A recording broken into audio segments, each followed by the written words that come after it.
AOC. People love Jasmine Crockett. People love Eric Swalwell and the like. And I think that the Democratic Party should put the people out there who the people want. They should put the politicians out there who the people want, who they're asking for, who are meeting the moment with the same energy that they're not asking for AOC. Yes, they are. The people you party with are. No. The people I party with don't like AOC. Oh, please. No, they don't at all. Well, most people don't. But she's AOC, very far left. Let me tell you why I'm saying that. Is this. When I first became a public defender, I had no criminal defense experience. And I walked in and I told my boss, Charlie, I said, listen, you should hire me. He said, why? I said, because I'm black. Charlie looked at me like I was crazy. Person Crockett is part of the new trend where informality is okay, where formality used to reign. Okay, fine. That's been going. A podcaster talks or some shit. Fuck it, man. Can you imagine, I don't know, Obama saying, man, dude, this shit is whacked. Fuck it. Just slap me. I'm fucking over it. I mean, let's jump straight into the chaos that erupted on live TV. A fiery clash so intense it left viewers stunned and glued to their screens as the tension kept rising. This wasn't some small disagreement. It was a full-blown confrontation that exploded across social media and had everyone talking non-stop. Bill Maher went straight at political heavyweights Jasmine Crockett and Alexandria Ocasio-Cortez, cutting through their polished public image and warning that the Democratic Party is slipping into attention-chasing moments instead of focusing on real, long-term policy work. He argued that the party is drifting toward flashy headlines rather than meaningful leadership, and he made sure his message landed sharply as he challenged their style head-on with bold energy and zero hesitation on live national television. Trans people filming us in the bathroom. How many of these trannies are taking selfies? These men are taking selfies in women's spaces in the bathroom. It's gross. It's disgusting. So if we're going to talk about civil rights, let's talk about the rights of women in this country and how you are stripping them away every single day.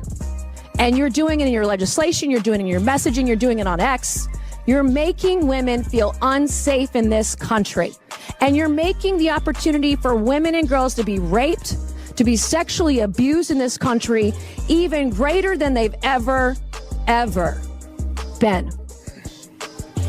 So don't come over here with your attitude and talk to me about rights when you're trying to take my rights as a woman, a rape survivor, away. Thank you, Mr. Now, here comes the twist that instantly grabbed everyone's attention because Maher didn't show up empty-handed. He arrived loaded with what he claimed were solid facts to support every argument he was about to unleash. He accused these influential political voices of choosing non-stop attention over real legislative progress, raising the stakes of the debate in a single moment that sent a shock through the room. He pointed to what he saw as a shift from meaningful policymaking to performing for the spotlight, insisting it was a problem that needed urgent attention before the message behind the work disappeared completely. And as Crockett and AOC fired back with sharp responses of their own, the tension crackled through the screen like an electric current, with every word carrying enough energy to spark an even bigger confrontation as the debate heated up even more. How we got there, because I tried to make it clear how many civil rights, it doesn't just boil down to one conversation, but I can see that somebody's campaign coffers really are struggling right now. So she gonna keep saying trans so that people will feel threatened. And child, listen, I want y'all to tell me whether or not. Do not call me a child. I am no child. I want Don't to even find start. out I am a grown which woman. of those emails actually have. Chairman, I am reclaiming my time. You will not do that. Order. I am not a child. I am reclaiming my time. If you want to take it outside, Mr. Chairman, the committee is not in order. Order. Point of order. Order. Chair recognizes Ms. Crockett. No, point of order, Mr. Chairman. State your point. Is it allowed in the rules for a member to incite violence against another member? I mean, she wants to take it outside with... Hey, I have the First Amendment right too, and young so man. I'd like those words to be taken down. I am moving to have those words taken down. I believe it's against the rules.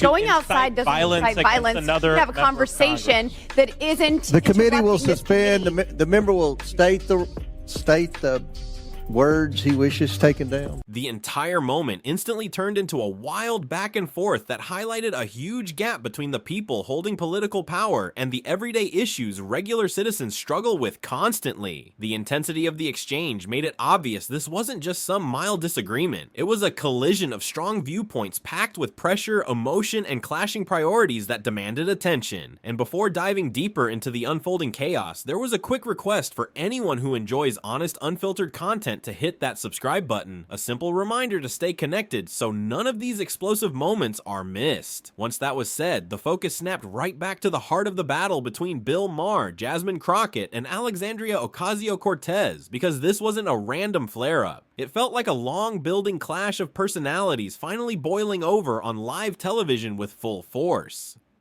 AOC. People love Jasmine Crockett.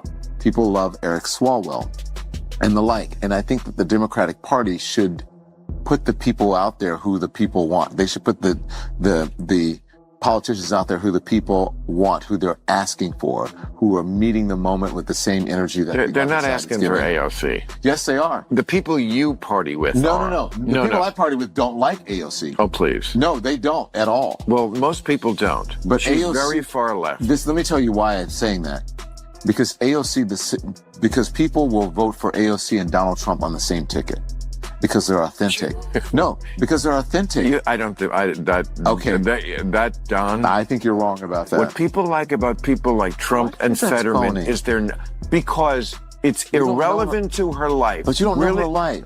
I know that being a gorgeous woman who I wouldn't even know was Hispanic in a city that has 1 million Hispanics and does not treat them badly. But that doesn't mean she doesn't struggle. That doesn't mean that she was set down. It implies it. But that doesn't mean that she was set down in a Hispanic ghetto in the Bronx and had to deal with that growing up, and that she's come from a working class family. It implies it implies that in some way she's behind the 8 ball because of that, and it's just not true.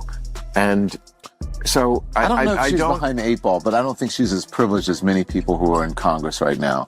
She's not privileged or not. She was a bartender. Yeah. So I was a delivery boy. But I'm saying sometimes Maher, famous for his sharp commentary and blunt delivery, decided it was time to call out the Democratic Party directly, stepping into the discussion like someone finally putting their foot down after watching things drift off course for too long. His message was clear. He believes certain political figures are more focused on creating viral moments than pushing for meaningful changes, and that idea set the tone for everything that followed in the fiery debate. On one side stood Maher, calling for genuine substance over flashy presentation, and on the other stood Crockett and AOC, who he viewed as more invested in spotlight-driven strategies than deep, policy-focused work that brings lasting impact. And Maher didn't soften his words for even a second, going all in as he criticized what he saw as a growing culture of valuing theatrics over real action, leaving both Crockett and AOC ready to defend themselves as the confrontation kept building with intense momentum. I thought was apropos of what's going on the left. And by the way, if you watch the speech, I saw mostly the clips of it, and mostly it was people in the audience, the guy with the cane, people with like paddles. Oh, there's the cane dude. And then there's, okay, we're here's our pussy hat uniform. And these, looks like you're at a auction signs. I mean, it was, John Fetterman called it a sad cavalcade of self-owns and unhinged petulance. I love him. I thought he should win last week. The Democrats seem so lost. And here's Jasmine Crockett, who is, I thought, a big leader in the Democratic Party. Her quote is, "This is a terrible nightmare. Somebody slap me and wake me the fuck up because I'm ready to get on with it." On with what would be my first question. And also, this is the way this is like how a podcaster talks or some shit. Fuck it, man. Can you imagine, I don't know, Obama saying, man, dude, this shit is whacked. Fuck it. Just slap me. I'm fucking over it. So AOC stepped forward first, carrying expectations that were extremely high because her reputation has always been tied to bold activism and challenging the traditional way politics usually works. People were waiting to see how she would respond, and and the moment felt heavy with pressure as she prepared to defend her approach in front of millions watching closely. But Maher's critique pushed her into a spot where she had to explain her strategy with even more strength, leading her to deliver a passionate and confident defense of her methods, emphasizing how her style connects deeply with younger voters who want a more modern and energetic form of engagement. Her voice carried determination and urgency as she made it clear that she believed fully in her approach and wouldn't allow anyone to dismiss it without addressing the real impact it has on the people she works hard to reach. Right now is that if we continue down this road, then we will not have a rule of law, because we have people that are currently serving and they're saying things like, ignore the judge's order. What it means to have law and order in this country is that you follow the order and you go through the appeals process, even if you dislike what the judge did. Thank you. And I'm going to note that when Miss Ocasio-Cortez, or AOC as we know her, filed articles of impeachment on Justice Thomas and Alito, Ms. Crockett was one of the co-sponsors along with Mr. Cohen, both members of this committee. It does seem interesting that when the shoe is on the other foot, everyone is self-righteous. Wow.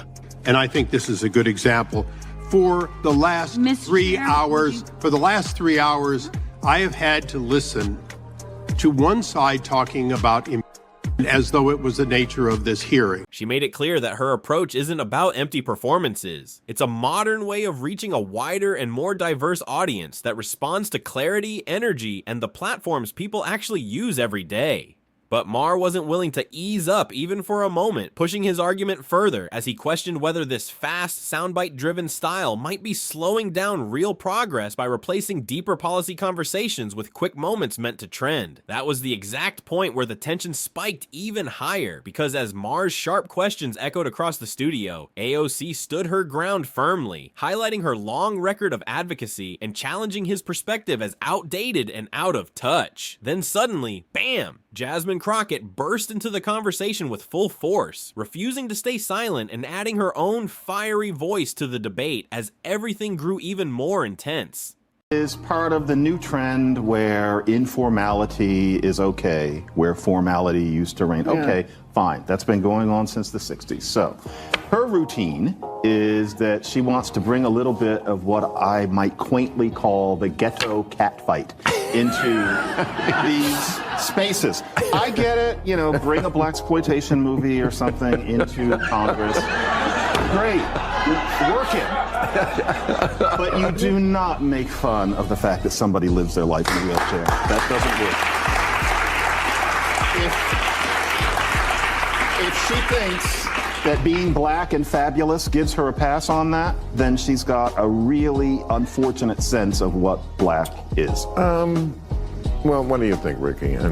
Now, amid all this, Crockett pushed back hard, arguing that Maher's criticism completely ignored the bigger reality, insisting that her approach isn't about chasing attention for its own sake, but about adapting to how information spreads in today's digital world. She emphasized that using platforms like TikTok and Instagram doesn't weaken the message at all. It actually strengthens it by delivering information directly to people where they already spend their time. But Maher still wasn't convinced, repeating that without strong substance behind these viral moments, the attention becomes nothing more than short-lived publicity that fades quickly and leaves little real impact. As Crockett and AOC fought to defend their methods, the discussion exploded into a heated debate over authenticity, representation, and what political engagement should look like in a new era defined by fast communication. At one dramatic point, Maher questioned whether their popular style, despite reaching massive audiences, might overshadow the real political achievements they've worked so hard to deliver, making it clear he believed viral fame disappears fast, while genuine legislative progress leaves a lasting mark.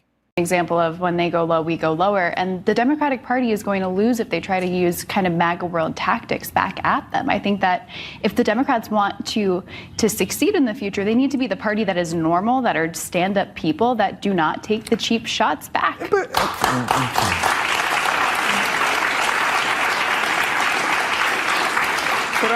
I don't know. I'm not that upset about it. I'm really not. You know why? Because I'm a big fan of Family Guy. And they have... Am I wrong?